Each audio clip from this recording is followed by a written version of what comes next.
तो बुसान के अंदर एक बहुत ही लंबे इंतजार के बाद फाइनली वहाँ का किंग द वुल्फ रिटर्न कर चुका है। और ये अब तक के बुसान आर्क का सबसे पीक लेवल का चैप्टर था, जो हमारे सामने बुसान के काफी तगड़े की कैरेक्टर्स को लाकर अलाइड और उनके साथ जो भी लोग बाहर से बुसान के अंदर आए हैं उन सबको उनकी औकात दिखा देता है कि भाई ये है हम। बुसान के अंदर इस आर्क से जुड़े मेजोरिटी सारे कैरेक्टर्स हमको दिख गए, बस वो कपल को छोड़कर। इनफैक्ट हमें बॉन्ग बेल चोई भी देखने को मिली। तो प्रिडिक्शन, रोस्टिंग और डिटेल के साथ हर एक चीज पर बात होगी। और चैप्टर की शुरुआत जेम्स ली की बैकग्राउंड वॉइस से ही होती है, जो डैनियल को चने के झाड़ पर चढ़ा रही होती है। और जैसा कि हम जानते हैं कि डैनियल भाई अपने दिमाग को -69% ग्रो करवा चुके हैं, तो वो ऑलरेडी इस चने के झाड़ पे चढ़ गए हैं। और ये चैप्टर के एंड होते होते उन्हें ये पता चल जाता है कि ओ मैं झाड़ पे तो चढ़ गया, लेकिन मैं उतरेगा कैसे। वेल नो डाउट डैनियल अपनी दोनों बॉडीज के अंदर इम्प्रूव कर रहा है, लेकिन बेचारे की इम्प्रूवमेंट अभी तक उसके दिमाग तक नहीं पहुंची। पर पीटीजे के लाडले और स्टोरी के मेन कैरेक्टर होने का फायदा भी यही है कि भले ही तुमने जिंदगी में कुछ ना उखाड़ा हो, लेकिन फिर भी इन सारे लोगों में तुम्हारा नाम सबसे ऊपर निकल कर आएगा और सबसे ज्यादा पावरफुल लोगों के मुंह से पुकारा जाएगा। मतलब जो जून शोक वांग की इतनी सारी इज्जत एक लेजेंड के तौर पर बिल्डअप की थी, उसका सिर्फ एक ही मुक्के में भाजी पुलाव कर दिया। और हाँ, मुझे याद है कि मैं इसे गान तोड़ पंच बोला था, लेकिन इसका मतलब ये नहीं कि ऐसा लेजेंडरी बंदा खड़ा ही ना हो सके। उसने अपनी पूरी कोशिश की थी, लेकिन एट द मोमेंट वो खड़ा ही नहीं हो पाया। और यहीं पर पूरी सीक्वेंस के अंदर बीच में आ जाता है बेकशैंग। और उसके बाद जो हुआ वो देखने के बाद वी ऑल नो कि why he was the hold second position in Busan. भाई अलाइड के 3 पावरफुल बंदे मिलकर एक खरोच तक नहीं दे पाए इसको, लेकिन इसने डैनियल की गुद्दी पर ईंट, वास्को की ठुड्डी पर बॉटल और विंजिन को तो यार उसी कांच की बॉटल से छेद दिया। और ये मेरे हिसाब से लुकिज्म के सबसे खौफनाक पैनल्स में से एक है। और इस टाइम तक यहाँ पर ऐसी पब्लिक जमा हो गई थी, पता नहीं कैसे। एक तरफ आसमान में काले बादल, ऊपर से बारिश, और उन काले बादलों में से भी फुल मून निकला हुआ था। और ये डिटेल मुझे मेरे सब्सक्राइबर बोले तो चैट ने बताई, और वो भी लाइव चैप्टर के दौरान, कि फुल मून है तो वुल्फ आने वाला है। तो इस फोरशैडोइंग को जरा डीप से समझो कि भले ही काले बादल मंडरा रहे हो और भले ही धुआंधार बरस रहे हो, wolf always protect own clan. मतलब कि भेड़िया अपने झुंड की रक्षा हमेशा करता है। लेकिन फिर अलाइड के तीनों मेंबर्स एक दूसरे को कोसते हुए अपनी अपनी जगह पर वापस से खड़े हो जाते हैं। और हमें दिखाया जाता है कि फाइनली वो अपने टीचर्स वाले मोड में आ चुके हैं। बट असलियत में इन लोगों की फट चुकी होती है, क्योंकि अगर जरा सा भी गार्ड डाउन हुआ तो बेकशैंग उनको पेल देगा। बट उस एग्जैक्ट टाइम पर ही वहाँ पर जैक ली, गोमशॉप जी और टेसोमा के साथ आ जाता है। और वो बताता है कि हडसन अहान को हम उदरिज होटल में छोड़ के आए हैं और उसी की वजह से उसे यहाँ आने में देरी हो गई। वेल इंजर्ड तो यहाँ पर जे होंग भी है, लेकिन उसको अलाइड सिर्फ तभी याद करती है जब उनको पैसे चाहिए होते हैं। और जैक ली की स्क्वाड आने के बाद डैनियल पार्क की छाती चौड़ी हो जाती है कि अब बोल बेकशैंग साले, क्या तू हम 6 लोगों से जीत पाएगा। और यहाँ पर भी हमें वो मून वाला पैनल वापस से दिखाया जाता है और नीचे चारों ओर से बेकशैंग घिर चुका है। लेकिन फिर पता नहीं क्या होता है कि बेकशैंग इन सबके सामने टेलीपोर्ट कर जाता है। हमारे यहाँ ऐसा ही होता है। और इस टाइम पर डैनियल भाई की स्क्वाड में यही बातें की जा रही होती है कि इससे तू नहीं मैं लड़ेगा, नहीं तू भी नहीं मैं लड़ेगा। और ये सारी गर्मा गर्मी में वहाँ पर एक कोरियन मर्सिडीज का पूरा एक काफिला आता है, जो कि एल ग्रुप के चेयरमैन का होता है। और मुझे यहाँ पर पर्सनली नहीं पता कि आखिर ये एल ग्रुप का पूरा नाम क्या है, तो अगर किसी को पता हो तो कमेंट में बता देना यार कि what is the full form of the L group. और इसके चेयरमैन का नाम होता है नाक चुनली, पता नहीं किसकी चुनली, लेकिन चुनली। वेल ये चुनली भाई बस यहाँ पर आए ही थे कि पता नहीं अचानक से पूरी बैटलफील्ड के ऊपर काफी सारे एक्सक्लूसिव हेलीकॉप्टर्स आते हैं, जो कि होते हैं बुसान के मेयर के।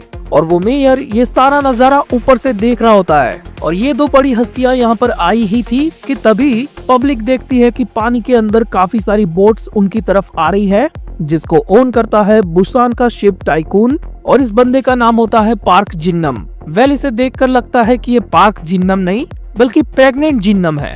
और अगले ही पैनल में हमें वाइड एंगल से दिखाया जाता है कि जहां पर डैनियल और बेकशैंग लोग लड़ रहे थे, वहां पर पूरे अल्टीमेट अरीना का माहौल बन चुका है। और ये सब देखकर डैनियल लोगों के गोटे मुंह में आ चुके होते हैं कि क्या इतनी सारी पब्लिक इन लोगों के सपोर्ट में आई है या फिर हमको पीटते हुए देखने को आई है। जिसके बाद बेकशैंग अपना पूरा दुखड़ा सुनाता है कि कैसे जब जिनरैंग बुसान में नहीं था तब जेम्स ली आया और इन सबको पेल के चला गया। और वो कहता है कि अगर हमारा किंग जिनरैंग यहाँ पर होता तो जेम्स ली की इतनी औकात ही नहीं थी कि वो हम तक पहुँचता। लेकिन जेम्स ली की फैलाई बर्बादी के बाद हम लोग एक साथ आए और सुमड़ी में इतनी सारी मेहनत की और बुसान को वापस से अपने पैरों पर खड़ा किया। और ये सारी की सारी चीज इन सब लोगों ने बस जिनरैंग के ग्रैंड वेलकम के लिए ही की है।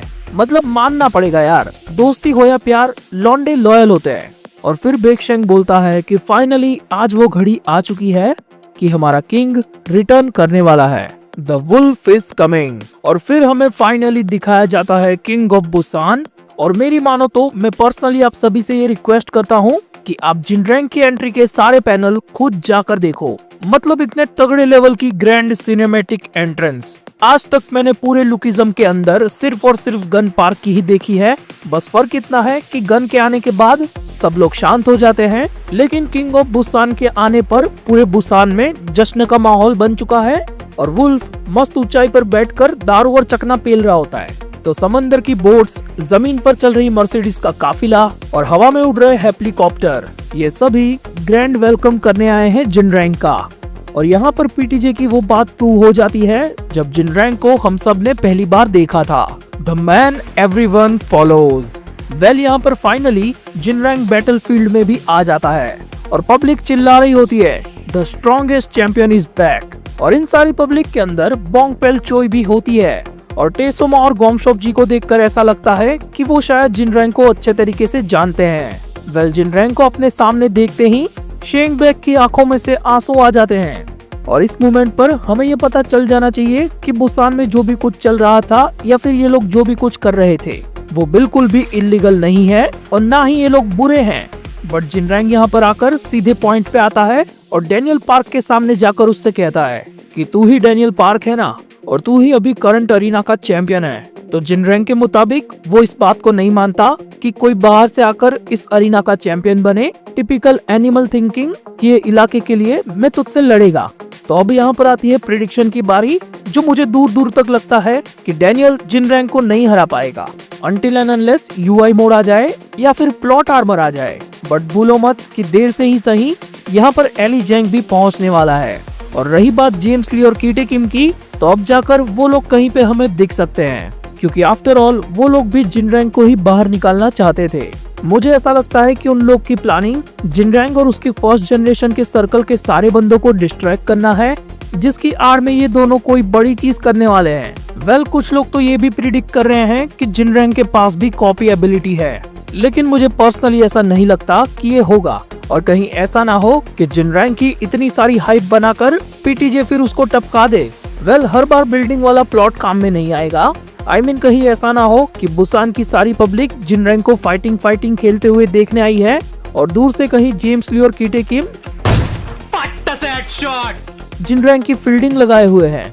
मुझे पता है कि लुकिज्म में वैसे भी ऐसे हथियारों का यूज नहीं होता, लेकिन जिस लेवल की ब्रूटालिटी हमने इस चैप्टर में देखी है उससे बस मैं ये थोड़ा सा अंदाजा लगा रहा हूँ। हाँ मुझे पता है कि ये नहीं होने वाला, बट व्हाट इफ हमें फ्यूचर के चैप्टर में ऐसा ही कोई ब्रूटल मोमेंट देखने को मिले। और रही बात अलाइड की, तो उनको ये धीरे धीरे पता चली जाएगा कि वो लोग गलत साइड से लड़ रहे हैं और हमें पता है कि ये बात बिल्कुल सच है।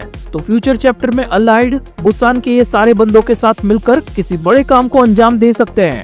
और जिनरैंग की जिस चीज के पीछे कीटे किम और जेम्स ली पड़े हैं, मुझे लगता है कि वही चीज गैप्योंग किम की डेथ के अराउंड ये जो सारी चीजें चल रही है, जैसे कि जस्टिन और चक का पकड़े जाना और जिनरैंग का जेल से बाहर आना, ये सारी चीज भी आपस में जुड़ी हुई है।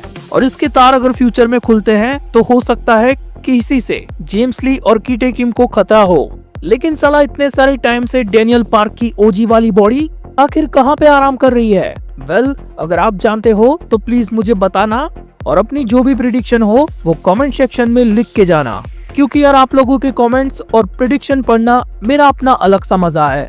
तो इस वीडियो में प्रेडिक्शन इसीलिए कम है क्योंकि अगली वीडियो फ्यूचर में आएगी और ये चैप्टर काफी ज्यादा धांसू था, तो मेरे हिसाब से इसका ब्रेकडाउन तो बनता ही था। तो अगर आपको मेरे ये एफर्ट्स पसंद आए हो तो प्लीज इस वीडियो को लाइक कर देना, और अगर चैनल पर नए हैं तो सब्सक्राइब तो बिल्कुल ही कर देना। और अपनी इस कम्युनिटी में ज्यादा कनेक्टेड रहने के लिए आप डिस्कॉर्ड या फिर इंस्टाग्राम पर भी आ सकते हो। तो अब मैं जाता हूँ क्योंकि आदित्य ठाकुर के गाने का टाइम हो चुका है।